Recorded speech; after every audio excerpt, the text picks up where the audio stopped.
We always try hard to learn something. We read books after books, we go to schools, coaching centers, whatever we can do, we try our best to gather knowledge. We want to be first in the class, do very good in SSC, HSC, honors, masters, and then MBA, and then PhD, postdoctoral, and lots of things, but still we cannot acquire knowledge. On the other hand, Socrates did not go to school, did not learn from anyone else. He didn't have any teacher, he didn't have any book, nothing. Still, he became the father of Western philosophy. It's all because he thought.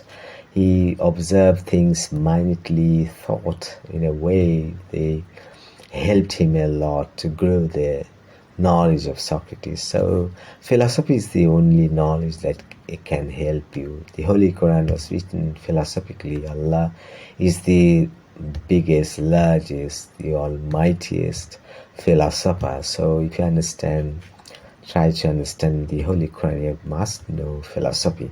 And you cannot be a philosopher if you just go to school, study books, write things.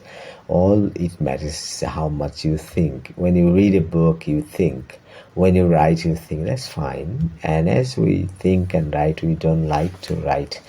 And when we read, it's not that much painful because we do not think. So thinking is very important. So when you become a singer, all you do is you keep on singing.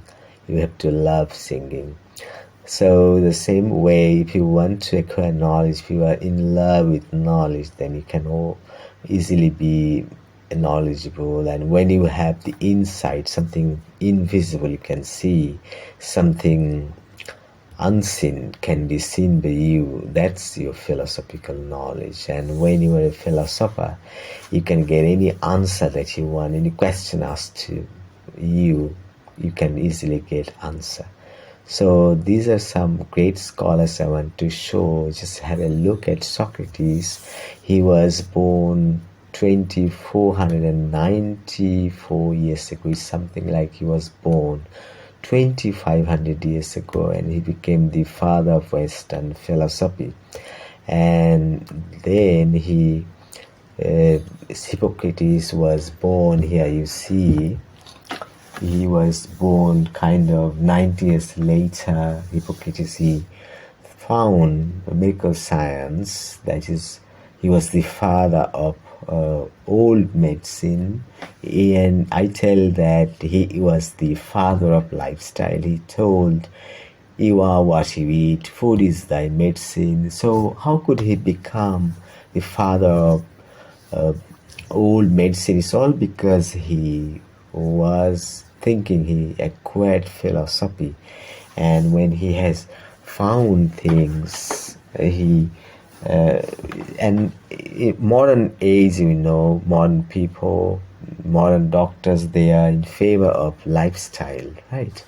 So what I say is that Hippocrates' science is lifestyle, and he was such a great scholar even when he did not study. We don't have that much education we find in history. Plato was the student of Socrates. He was not a kind of a student that we think, a different kind of student. It's something like friends together. They spend time together, and that's how Plato became a great scholar, a great philosopher.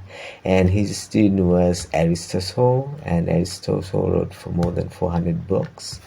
And he had a little education. He was a student at academy by Plato for 2 years, and later became the teacher of that institute, an academy run by Plato. Plato was a rich man, but Aristotle wasn't. Socrates wasn't. Socrates was not handsome, not good looking. He had bulging eyes and swollen belly. He was kind of ordinary person physically, right? And later, as I told, Aristotle was born kind of, kind of 85 years later. And there you see, just let me show you. So Aristotle was born 2409 years ago. That was kind of, he was junior to Socrates by 85 years.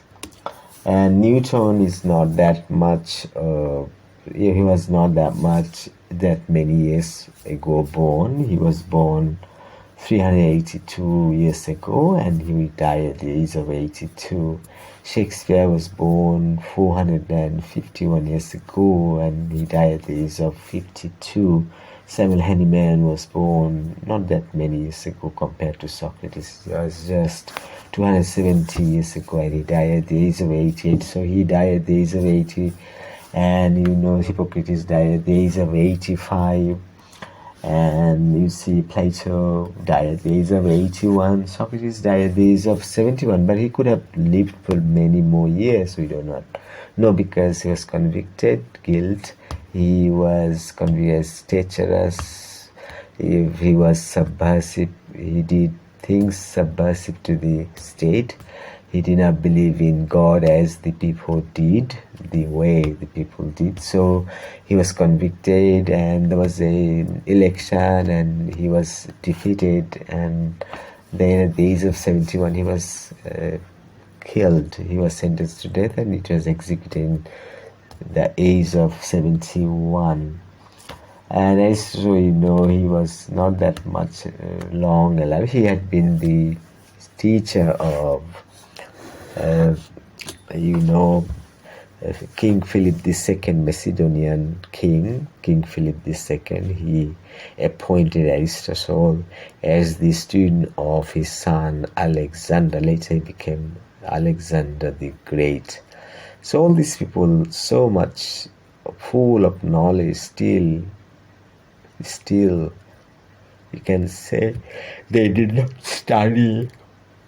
Very little education. We are crazy for coaching center, crazy for classes, but great people did not attend classes because the teachers were not efficient. If you go about English tenses, as I found, I surveyed kind of 25,000 students, other people, learners, and I found that they don't know tenses. So because there's a special strategy nobody follows, no teacher follows, and that's how students don't learn tenses. This is the scenario. So great people, scholar people, are philosophers. Even when you're a professor, a poet, that's fascinating. To become professor is absolutely fascinating. So much gorgeous, such an outstanding achievement, true. But you have to have philosophy. If you have philosophy, you can see whatever you want to. You can do whatever you want to. You can answer any question. You do not hear the answer. You haven't read the answer, but still you can answer, because philosophy is most important. How can you become a philosopher? It's all because if you think a lot, it's good that you read. Nowadays you got a lot of books, videos, so many things, so you can use them. At the same time, you have to think a lot, then you can become a philosopher. Thank you.